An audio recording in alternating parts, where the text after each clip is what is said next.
네, 2차 시 시작하겠습니다. 지난 시간에 제가 요청드린 유튜브 시청하셨나요? 동훈씨, 우리 저녁반의 동훈씨는 어떤 느낌을 받으셨나요? 그 기술적 환경 요소는 무엇이죠? 네, AI는 우리 앞으로의 생활과 삶에 정말 지대한 영향을 미칠 것 같습니다. 양극화가 진행될 거라고요? 앞으로의 양극화는 소득 수준의 격차라기보다 일자리가 있느냐 없느냐에 따라 거의 99.997%는 일자리가 없어짐을 의미하는 약간 극단적인 그런 미래 전망이네요. 사실 양극화도 아니죠.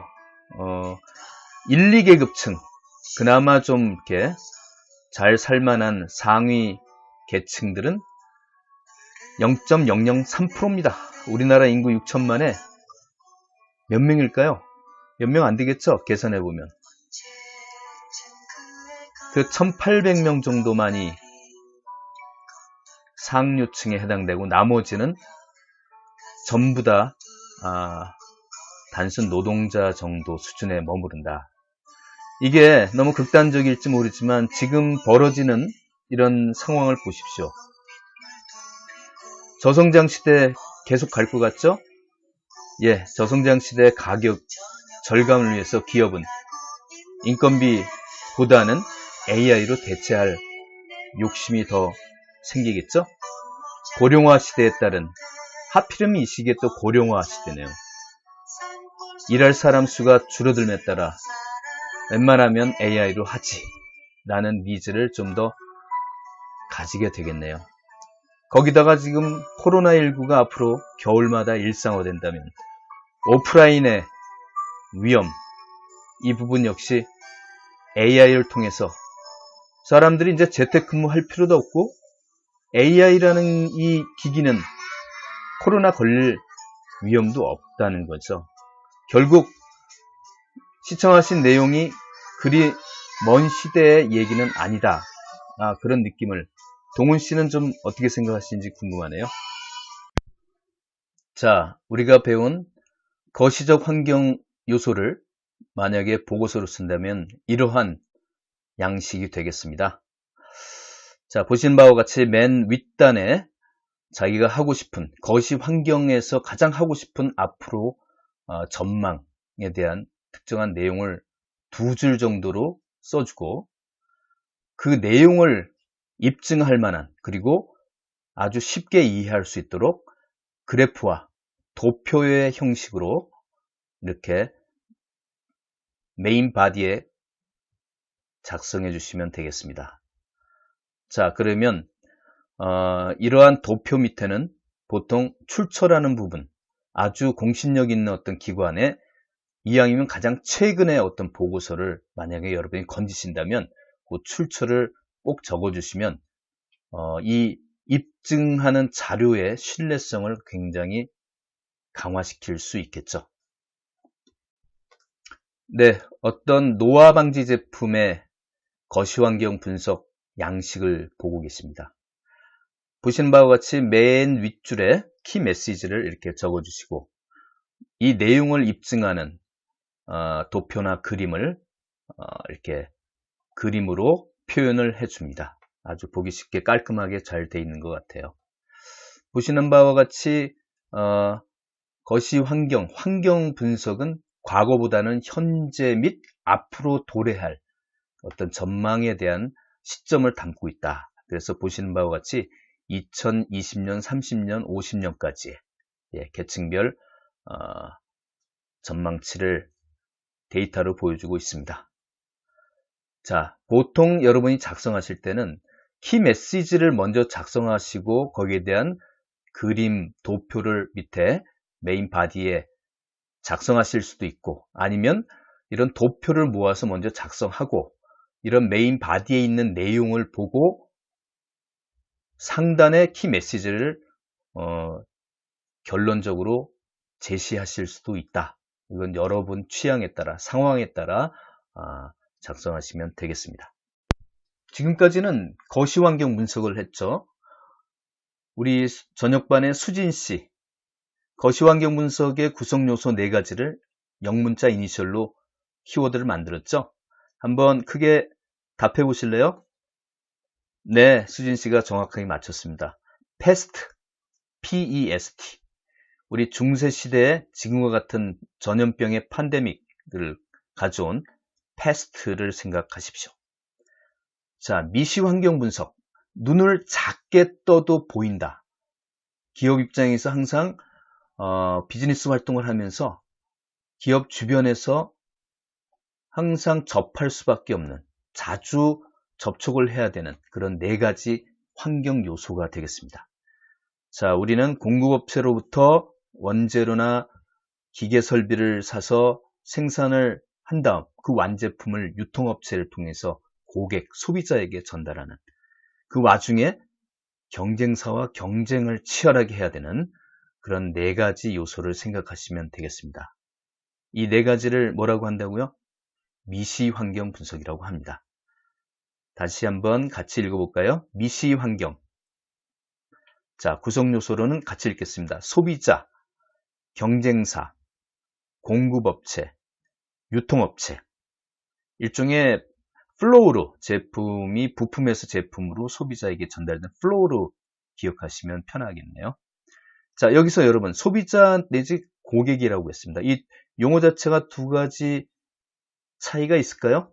동일할까요? 우리 원호씨, 소비자와 고객은 어떻게 다를까요? 네, 고객은 돌아볼 고자의 손님 객자입니다.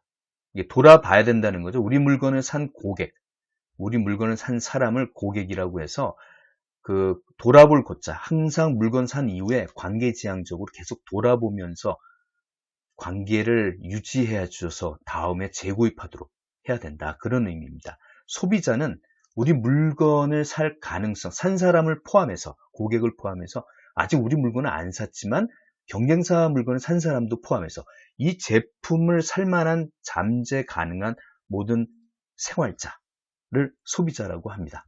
소비가 가능한 사람. 그래서 소비자의 범위가 넓겠죠.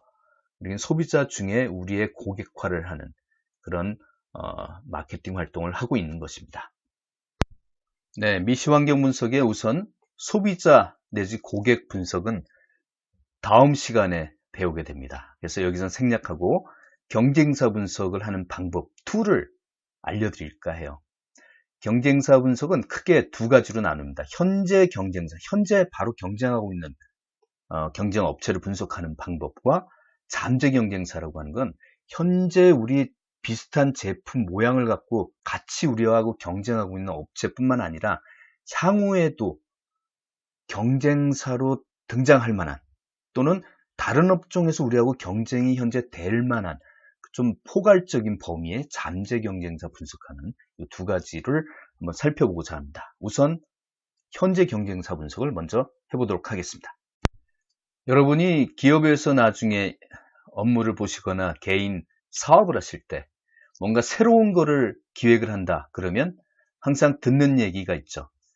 경쟁사는 거기에 대해서 지금 어떤 식으로 하고 있냐 이런 거를 물어보시는 상사분이나 주변에 그런 사람들이 많습니다. 그래서 경쟁사 분석을 체계적으로 하는 것도 굉장히 중요하다. 결국 경쟁사 분석을 잘하면 경쟁사의 강점이 파악이 되고 그 강점은 우리가 나중에 벤치마킹 할 수 있는 그런 거리가 되겠습니다.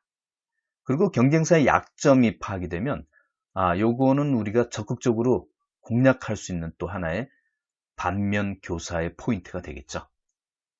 역시 여기서도 경쟁사의 범위는 특정한 지금 보고 기획하는 보고서의 제품 있지 않습니까? 그 제품이나 브랜드 차원에서의 경쟁사로 생각하셔야지 우리 회사 전반적인 우리 전체 회사의 경쟁사로 생각하시면 안 됩니다. 회사는 여러 가지 다른 사업들로 구성된 그런 비즈니스를 하고 있기 때문이죠. 현재 경쟁사를 분석하는 방법은 개 쉽습니다. 이 3가지를 단계별로 여러분이 기획하면 되는 거니까요. 상식적으로 우리가 제일 먼저 해야 될 것은 무엇이겠습니까? 이 제품, 이 브랜드의 현재 경쟁사를 선정하는 것. 그리 어렵지 않을 것 같아요. 그 다음에 이 제품 업계, 이 제품 시장에서 잘 나가는 기업들의 공통적인 성공 요인들이 있을 겁니다. 그런 걸 이제 Critical Success Factor라고 뒤에서 얘기하겠는데, 핵심 성공 요인, Critical Success Factor. 핵심 성공 요인을 선정하고 그 요인을 갖고 위에서 선정한 경쟁사와 우리 제품을 비교하는 것으로 간단하게 진행이 됩니다. 여러분들이 나중에 기획안을 만드실 때 핵심 성공 요인을 어떻게 발굴할까? 이런 고민을 하실 때 이 도표를 참조하시면 도움이 될 것 같습니다. 일반적으로 가장 많이들 언급되는 마케팅, 오퍼레이션, 생산이나 운영, 그 다음에 재무, 그 다음에 기업 전반에 대해서 이런 요소들이 많이들 거론되는 핵심 성공 요인들이 되겠습니다. 그래서 나중에 여러분 기획하시다가 이걸 참고하셔서 어떤 한 요소를 발굴하시면 도움이 되실 것 같아요. 저녁반에 혜린 씨 듣고 계시나요? 네, 혜린 씨는 반려견을 좋아하시는지 모르겠네요. 네, 반려견 전용 호텔이라는 이 서비스 업체의 경쟁사를 분석하는 사례를 한번 가져와 봤습니다. 자, 제일 먼저 여러분이 해야 될 게 뭐라 그랬죠? 아까 3단계를 제시했죠. 맨 처음에 뭐 하죠? 혜린 씨? 첫 단계는 경쟁사를 선정하는 것. 그렇죠? 예, 경쟁사 선정했습니다. 두 번째는 뭘까요? 은영 씨. 저녁반에 은영 씨는 두 번째 아까 뭐라고 제가 말씀드렸죠? 예, 경쟁사 선정한 다음에 핵심 성공 요인을 이제 추출해내는 겁니다. 이 애완견 전용 호텔 서비스에 있어서 가장 중요한 어떤 성공 요인, 성공하게 되는 전 중요한 요인이 뭘까? 뭐 이런 것들을 제가 예시로 구성 요소도 말씀드렸는데, 자, 두 번째는 여기 보시는 경쟁 우위 요소로 제가 10가지를 CSF로 선정을 해봤죠. 네. 세 번째는 뭡니까? 마지막으로. 그렇죠. 선정된 요인을 갖고 경쟁사별로 수준을 이렇게 도표로, 요 그림으로 이렇게 재밌게 만들어 봤네요. 예. 여기다 뭐 5점 척도로 숫자 1에서 5점 만점으로 숫자를 적어 놓어도 좋겠고, 그림으로 표시해도 좋습니다. 만약에 뭐 1점, 2점, 3점, 3점 만점이다. 그러면 숫자로 3, 1, 2 해서 나중에 정량화하면 이건 합계도 내고 평균을 내서 비교할 수도 있는 장점은 있겠죠. 자, 화민 씨. 이렇게 한 다음에 그냥 요 분석이 된 걸까요? 예, 그냥 작성만 한 거지 분석은 아직 안 된 거죠. 자, 이 그림에서 화민 씨가 가장 말하고 싶은, 보고할 때 이거 가장 이 표가 시사해 주는 바가 뭐냐, 그리고 나는 이 얘기를 꼭 해주고 싶어 하는 그 내용을 두 줄로 이렇게 키 메시지를 정리를 해주는 걸로 분석은 끝납니다. 쉽죠? 개 쉽죠? 네, 넘어가겠습니다. 네, 그 다음으로는 이 제품과 관련해서 현재 바로 지금 경쟁을 하고 있지는 않지만 앞으로 경쟁이 될 만한, 또는 지금 은근히 다른 업종에서 우리 이 제품과 경쟁이 고객에 의해서 되고 있을지도 모르는 그런 잠재 경쟁사를 이제 분석을 하게 됩니다. 자, 여기서 매우 중요한 분석 툴을 오늘 하나 소개해 드리니까 요거 하나 건져가시면 굉장히 좋겠네요. 잠재 경쟁사를 분석하는 이유. 과연 우리 이마트 선반 위에 우리 제품 옆에 놓여 있는 현재 보이는 제품만이 경쟁자일까요? 아니란 얘기죠. 어떤 제품이 갑자기 우리와 경쟁이 될지도 모르고 현재 되고 있을지도 모르는 그런 폭넓은 관점에서의 경쟁사 분석을 해야 된다. 지금 성준 씨, 예, 저녁반의 성준 씨는 여기 나오는 동물 이름이 뭘까요? 검은색인데 백조죠. 그래서 우리는 영어로 뭐라 그러죠? 블랙스완이 나타났다. 실제로 호주에 블랙스완이 나타났다는 거죠. 요새 우리가 코로나에 대해서 전혀 무방비로 이제 대응을 우리나라는 그래도 잘하는데, 이전에 듣보잡인 그런 것들이 실제 출현한다는 거죠. 상상도 못하는 것들이 나옴으로써 경험도 없기 때문에 어떻게 대처해야 될지, 앞으로 또 어떻게 이게 트렌드가 되어갈지 전혀 예측이 안 되는 그런 현상, 그런 사물을 우리는 블랙스완이라고 한다. 잠재 경쟁자를 분석하는 컨설턴트들이 많이 쓰는 아주 중요한 툴입니다. 산업 매력도 분석이라고 하지만 5force 모델이라고 보통 더 많이들 얘기하는 것 같아요. 우리 같이 한번 읽어볼까요? 5force 모델. 네. 뭐냐 봤더니 만약에 예를 들어서 이게 스마트폰 시장 있잖아요. 스마트폰 시장의 안에 있는 어떤 LG전자나 삼성은 과연 현재 경쟁하고 있는 애플의 아이폰만 LG만 바라보면서 경쟁하면 안 된다. 왜? 이 스마트폰 시장이나 이 업계의 수익에 영향을 미치는 것은 사실은 경쟁자의 치열한 정도에 의해서도 영향을 받지만 여기에 물건을 공급해주는 공급자, 또 언젠가 또 진입하게 될지도 모르는데 바깥에서 호시탐탐 기회를 노리는 신규 진입자, 또는 생뚱맞은 이 업종의 다른 업종의 상품, 근데 현재 경쟁이 되고 있어요. 누구에 의해서? 소비자에 의해서. 이런 대체 상품이나 또는 구매하는 사람, B2B면 이제 구매 업체가 되겠죠.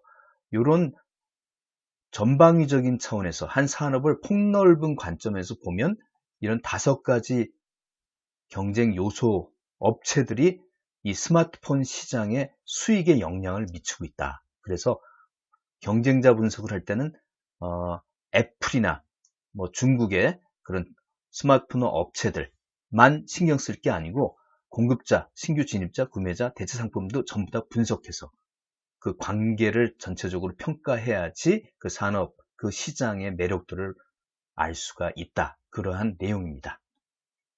자, 내가 지금 기획하는 제품, 이 브랜드의 수익에 영향을 미치는 외부 요인들을 전부 경쟁의 범위에 넣는다면 이 5가지 요소를 차례대로 한번 살펴보겠습니다. 우선 현재 현재의 경쟁자와 내 제품이 얼마나 경쟁이 치열한가, 이 시장 자체가 얼마나 치열한가.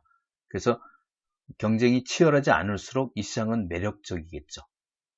과연 어떤 내용들로 분석을 해야 될까를 보여주고 있습니다. 사실 현재 경쟁 사무성은 앞단에서 우리가 CSF, Critical Success Factor로 분석을 했지만 여기서는 자, 이런 요소들을 한번 살펴보겠습니다.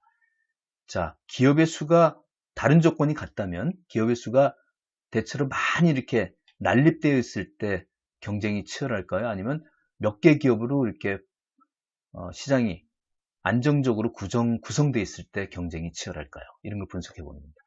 가격 경쟁이 물론 치열하지 않을수록 매력적이겠죠. 그 시장의 성과는.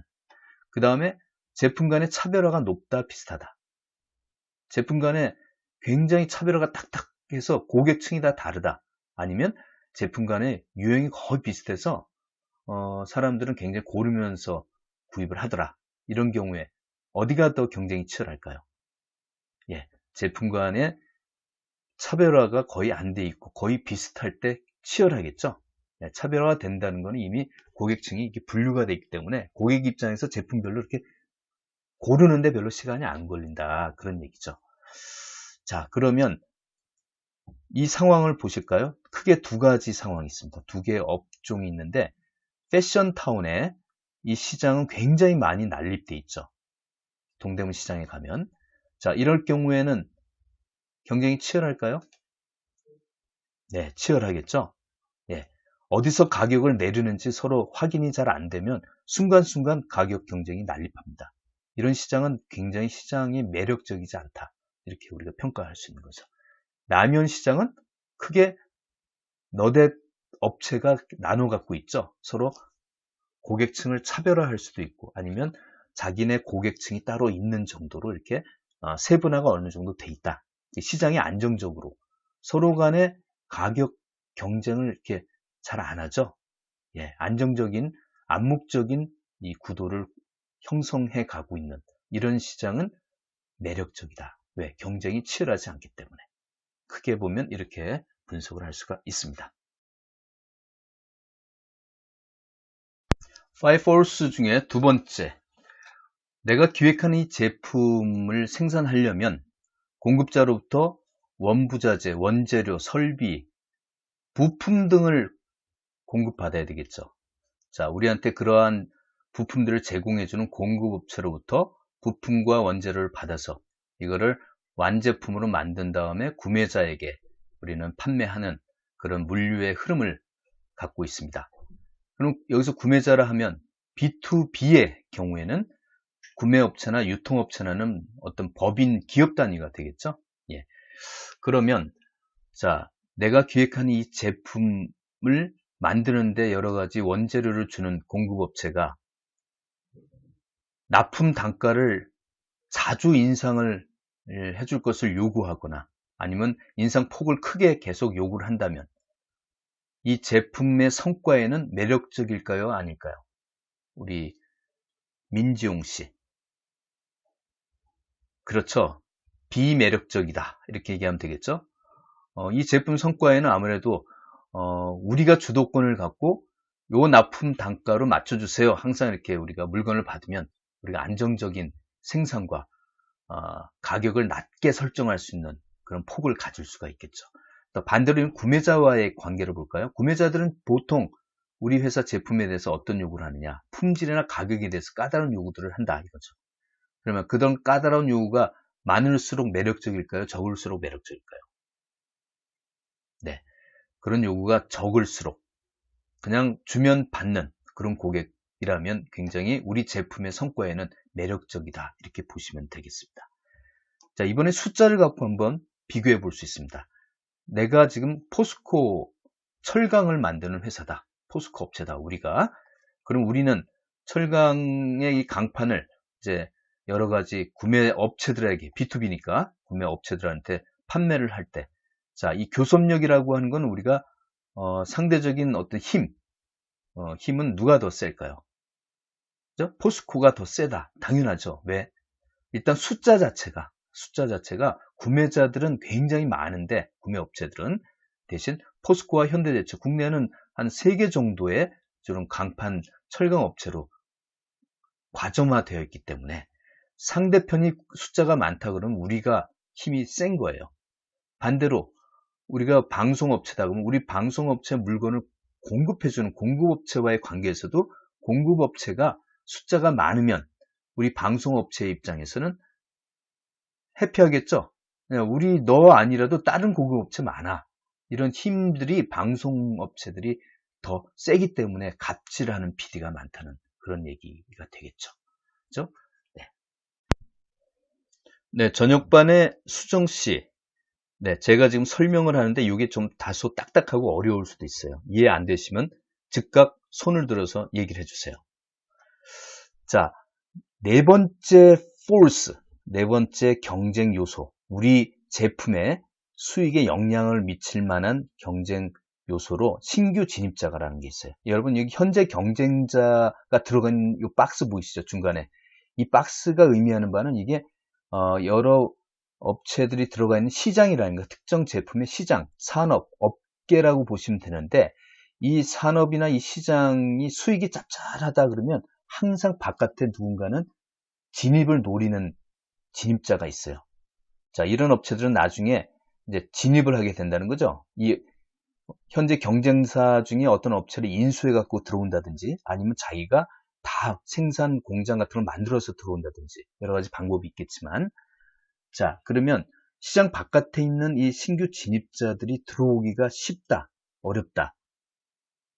어느 경우가 더 매력적일까요? 여기서 매력적이라는 거는 신규 진입 기업자 입장이 아니고 현재 이 플레이어들, 내가 속한 나를 포함한 우리 업체들, 내 제품 입장에서 과연 성과에 바깥에 있는 기업이 항시 들어오기가 쉽다, 어렵다. 어느 쪽이 더 매력적일까? 이걸 물어보는 겁니다.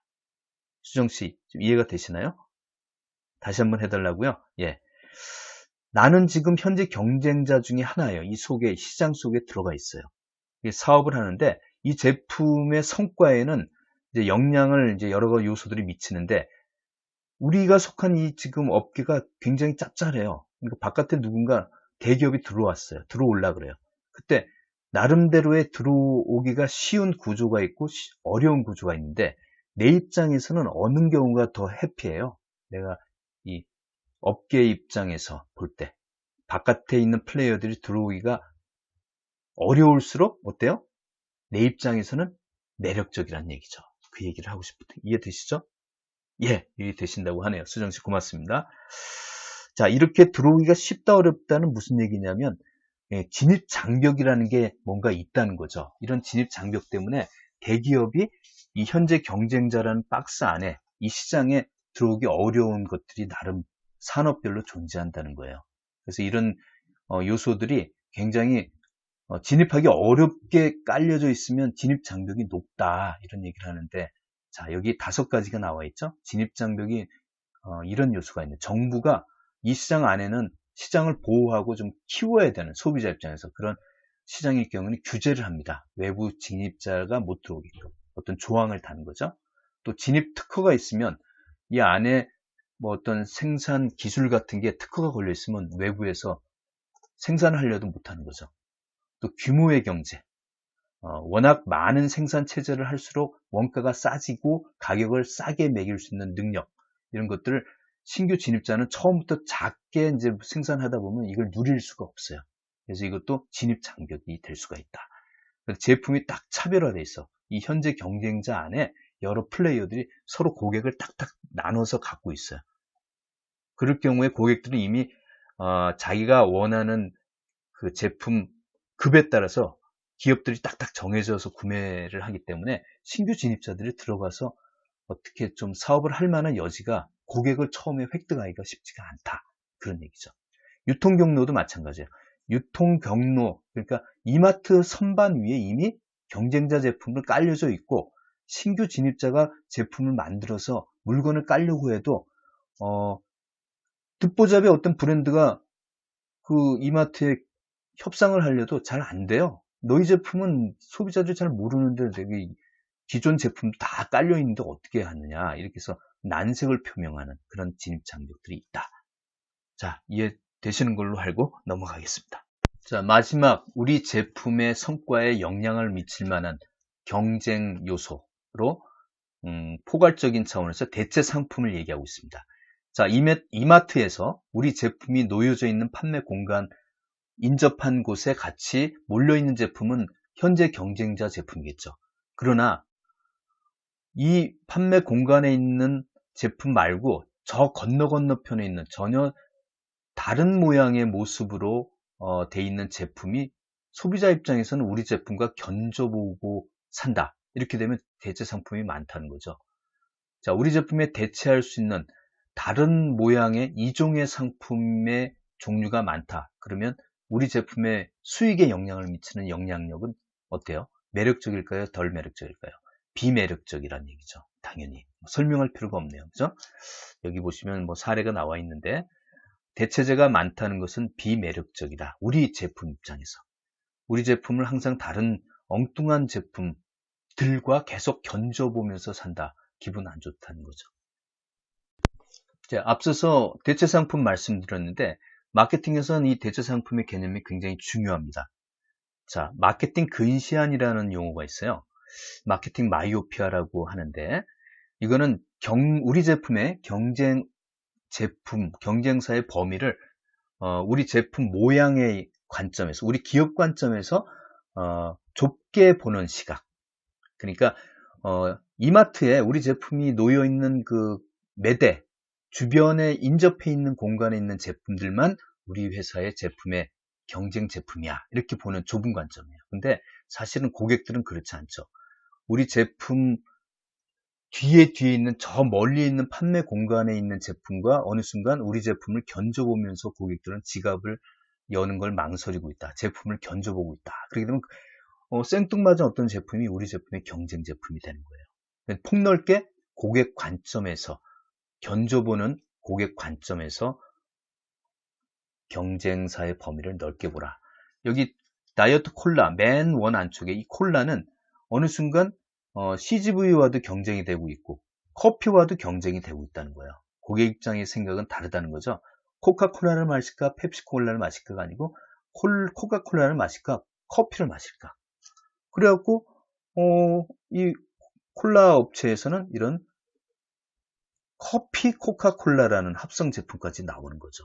이게 경쟁이 되고 있다는 걸 파악을 해서 아예 섞어주자. 이게 지금 어떻게 되는지 모르겠는데, 이게 산업 간의 융복합화가 돼가면서 굉장히 이게 좀 제품의 경쟁이 복잡하게 돼가는 거죠. 한마디로 치열하면서 폭이 넓어져가는 그런 관점입니다.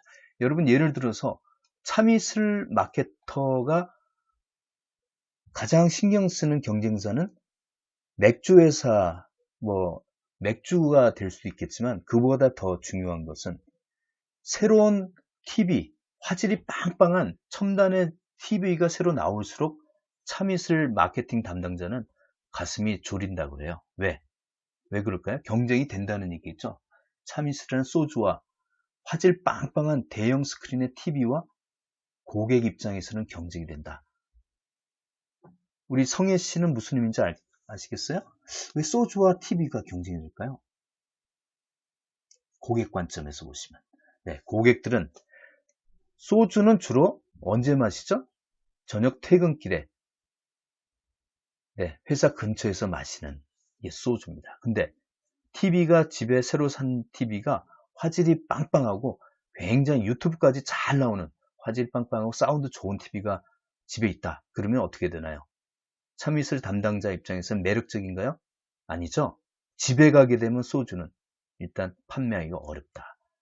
그래서 아마 술 주점 같은 데서 TV 스크린을 키우고 좋은 장소를 제공하는 것은 집에 가지 말고 여기서 TV 보면서 마셔라. 이런 경쟁 전략일지도 몰라요. 그런 걸 또 주류 업체에서 돈으로 뭔가 지원해주는 그런 것도 있더라고요. 자, 그래서 우리 한번 읽어봅시다. 마케팅 마이오피아. 자, 이 개념은 매우 중요합니다. 그래서 시야를 넓게, 경쟁의 범위를 넓게 보고 제품을 전략을 짜라. 그런 얘기였습니다. 자, 지금까지 5Force 모델을 했죠? 신규 진입할 때 진입자들이 고민하는 거, 진입 장벽이 높을수록 매력도가 어떻다? 해당 경쟁자 안에 들어가 있는 내 제품에 수익에 영향을 미치는 나 관점에서는 해피한 거죠? 매력적이다는 얘기예요. 경쟁자가 또 적을수록, 우리 업계 내에서는 경쟁자가 적을수록 내 입장에서 매력적이다. 자, 공급자, 나에게 부품이나 원부자재를 제공해주는 공급자 수가 많을수록 나한테는 좋은 거죠. 협상력이. 내 입장에서 고를 수 있는 공급자가 많다는 거는 내 입장에서 매력적이라는 거예요. 그렇죠? 구매자도 마찬가지고. 대체 상품, 적을수록 나는 현재 경쟁자 안에 들어가 있는 나라는 제품의 입장에서, 담당자 입장에선 매력적이다. 이런 얘기를 종합적으로 한번 정리를 해봤습니다. 지금까지 5Force 모델이라는 분석 툴을 갖고 잠재 경쟁자를 분석하는 방법을 한번 살펴봤습니다. 다시 한번 요약을 한번 해볼까요? 내가 기획하는 이 제품, 우리 회사 이 XX라는 제품의 수익에 영향을 미치는 요소는 지금 우리 제품과 유사한 제품을 만드는 현재 경쟁자로 보지 말고, 어쨌든 경쟁자라는 거는 내 제품 수익에 부정적인 영향을 미치는 대상이거든요. 그런 대상이라고 보면 네 가지가 더 있다는 거예요. 내 수익에 힘에 영향을 미치는 부정적인 힘. 이 네 가지 주변 업체들도 한번 생각해 보면 나의 수익의 매력도에 부정적인 영향을 많이 미친다. 그러면 이들도 경쟁자다. 나의 수익을 갉아먹을 수 있는 넓게 경쟁자를 보자. 그래서 5가지의 범주별로 다 살펴서 경쟁자 분석을 해야 좋은 적합한 어떤 전략이 나오겠다. 이런 얘기를 드린 겁니다. 자, 여기서 정지우 씨 중요한 포인트가 있습니다. 지우 씨는 이건 꼭 알아두셨으면 좋겠어요. 자, 여기서 L과 H라는 건 low, 낮다. L은 낮다고 high는 H로 표시되어 있어요. 이거는 분석자의 정성적인 판단이 들어가는데 누구 관점이냐? 내 제품의 수익의 관점이에요. 내가 기획한 이 제품의 수익의 매력도가 높다. 그러면 high, 낮다, low 이렇게 붙인 거예요. 여기 진입 장벽, 신규 진입자를 보시겠어요? 신규 진입자는 지금 보아하니까 이 시장에 대해서 별로 진입한다면 장벽이 높을까요, 낮을까요? 전반적으로 규모의 경제도 낮고 제품 차별화도 안 돼 있고 유통 경로 들어가서 사업을 하려도 유통 경로도 쉽고 정부 정책 큰 문제가 안 돼. 그러면 진입 장벽이 높다, 낮다? 높지 않다, 낮다. 낮으니까 어때요? 언제든 마음먹으면 들어올 수 있다는 거예요. 그러면 이 안에 기존 산업 안에 있는 내 제품 입장에서 나 입장에서는 어때요? 매력도가 신규 진입자는 낮다, 높지 않다, 낮다는 거예요. 즉 장벽이 낮기 때문에 언제든 들어올 수 있는 어떤 내 입장에서 낮은 매력도를 갖고 있는 경쟁 요소다 이렇게 보시면 되고요. 그 다음에 구매자 입장에서 우측에도 내 입장에서의 제품에 미치는 매력도는 낮다. 그러니까 좀 부정적인 어떤 그런 구매자네요. 그렇죠. 여러 가지로 제품 차별화도 낮고 구매량도 조금씩 구매하니까 뭐 나에 대해서도 굳이 그렇게 의식을 하지 않는다는 거죠. 그러니까 내가 뭐 파워를 행사하려도 얘네들한테는 별로 뭔가 매력도가 좀 높지 않다. 이렇게 분석을 하시는 겁니다. 자, 뒷페이지에도 샘플을 한번 정리해 봤으니까 여러분이 나중에 시간을 갖고 보시면 도움이 될 것 같습니다. 네.